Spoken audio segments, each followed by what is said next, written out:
Back to your original point. We're watching one guy go like this and go to superstardom, and we're watching another guy who once was up there in superstardom, and now he should be on the bench. I mean, period. I don't even know what to say. Their offense stinks. He doesn't see the field that well. He doesn't throw the ball that well. He doesn't look as fast. He makes no plays off schedule. He watches the rush a lot. He misses throws like this. He turns the ball over. He doesn't do any of the things that we just talked about and you just gave Jaden Daniels praise for his football team. He does none of that for Cleveland.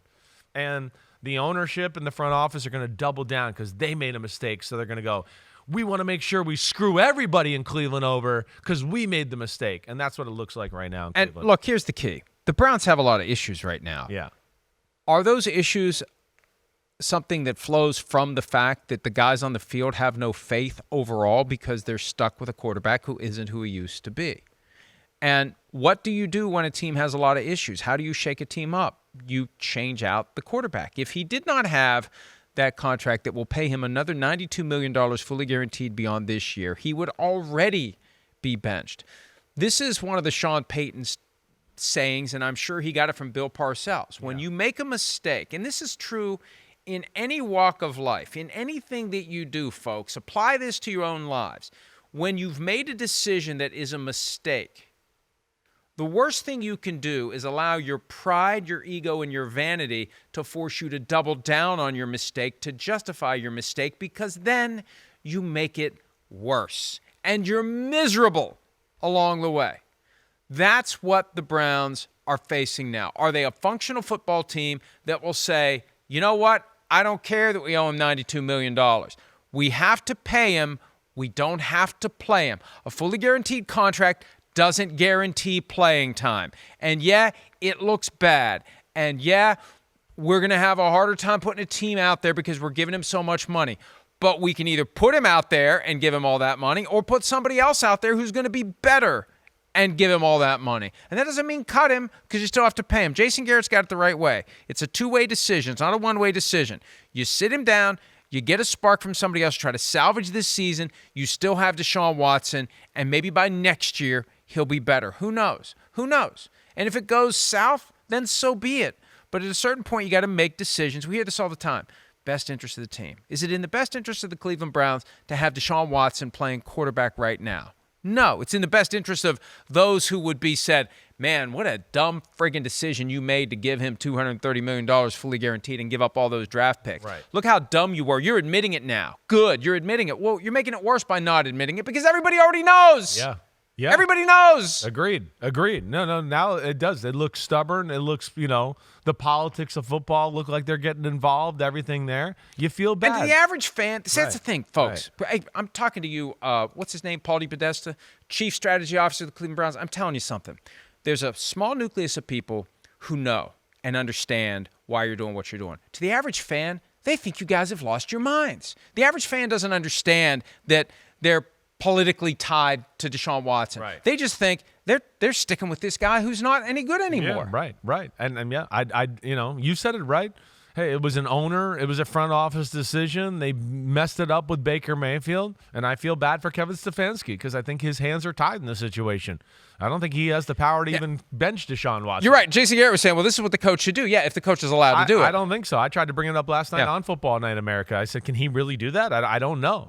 No. Because we know the analytics department has a big say in that team. And then, of course, the owner has a say. And he was a big part of why they got this all done. So I don't know where it goes. But either way, I do think Jameis Winston would help their team. He would be better for their team. Give him a spark. It would be good for Deshaun Watson. Let him sit on the sideline a little bit. Let him take a deep breath. Let him reconfigure his life and what's going on the football field and see if he can calm down, what he's thinking and seeing up on the field. And if he's got a problem with it, guess what? It's his problem. Yeah. Because it's deserved at this point. Let's have a listen to Kevin Stefanski and Deshaun Watson from yesterday after the loss to the Commanders. Yeah, we're not changing quarterbacks. We need to play better. I need to coach better. And that's really what it is. You got to continue to take what the defense give us, at the end of the day, So I'm rocking with whatever the coach's decision is. Like I said, we don't listen to the outside world, regardless of what it is. So, that's all I can do is worry about what I can control. We don't listen to the outside world. Sometimes you need to listen to the outside world. Sometimes you come off as delusional and out of touch if you don't listen to the outside world. Because you know why? The outside world are the ones that buy the tickets. The outside world are the ones that show up for the games or don't show up for the games. The outside worlds are the ones who watch the games or just check out and say, when does basketball season start? Yeah. When does hockey? We don't have a hockey team in Cleveland. Maybe we should have a hockey team. Let's go. Let's find some minor league hockey team. Let's go to pro wrestling. Let's go watch a movie. We're done with this. That's what happens. And Stefanski's answer, we're not changing quarterbacks. Yeah, because it's just the way that it comes out. The organization isn't. He's got no say. No, I don't. He's got no say. No, he's got to be frustrated. I really feel for him that way. It's horrible. Their offense sucks. I'm sorry. There's no other way to say it. And it starts with him. I mean, look what they did yesterday.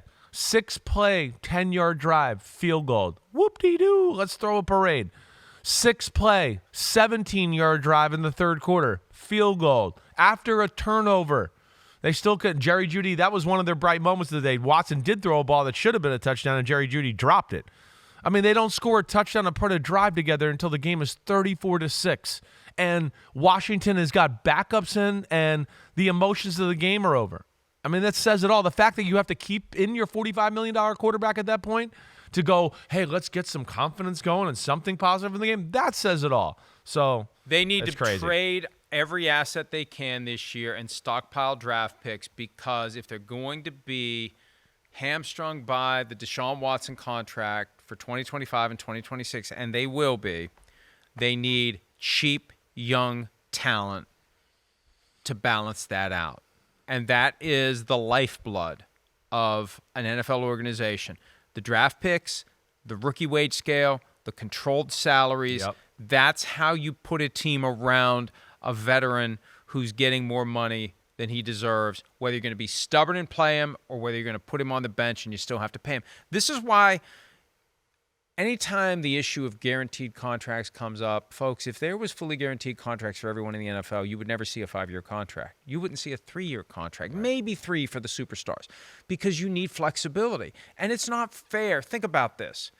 It's not fair to the players on the Browns who actually will be playing well when you have $92 million that is tied up in a guy who isn't earning it. Right. But they're stuck. Yep. They're stuck. Unless it was only 4 weeks ago. It's amazing. It seems like it flies by, but it seems like forever. It was 4 weeks ago that Deshaun Watson was sued again. Remember that? Yes, right. And the lawyer representing the new accuser, Tony Busby, who did all those other cases in Houston, the alleged victim is going to cooperate with the NFL. You know, that's gone crickets. That's gone radio silent.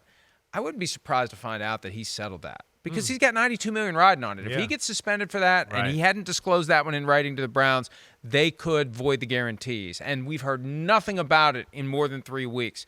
So that's the only way out of this. They're stuck with the $92 million, and they just need to, at some point, you have to ask yourself, we're paying him $92 million anyway. It's sunk cost. We're paying it anyway. Does that mean we put a guy out there who may not be our best option right now? Let's just see what Jameis Winston can do. Yeah, I agree. I think he could be that spark, and he's a if guy. You have to. Yeah. I mean, I'm not saying that I agree with it morally or ethically, but I accept that that's what football teams do. He's got an injury. Deshaun Watson's injured. So you're not benching him. Hey, Deshaun, and John, you know, if you're worried about appearances, oh, your hamstrings hurt, your knees hurt, whatever, and Jameis Winston plays. Do whatever you have to do to get Jameis Winston out there and see what he can do. Yeah, I don't disagree there either way. The team and the locker room, they got to all be looking at their side eye going, is the organization going to do the right thing and put the guy that gives us the best chance to win the game on the field, or are we going to worry about all the other BS we talked about? We'll see where they go. I think they're going to go another week with all the BS we talked about, and Stefanski's hands will be tied, and they'll play Deshaun Watson one more game, and we'll see where that goes. Dysfunction within any sports organization, or really any organization, starts at the top and it trickles down. And it's the decisions made, the policies implemented, and the recommendations given. Because the thing is, the people who work for the folks in charge are always looking for the cues, and they want to do the thing that makes the person in charge happy. So if the person at the very top is making bad decisions, it all flows downhill. And that's what's been going on for the Browns ever since that. I'm sorry, Jimmy. I'm sorry. It's the truth.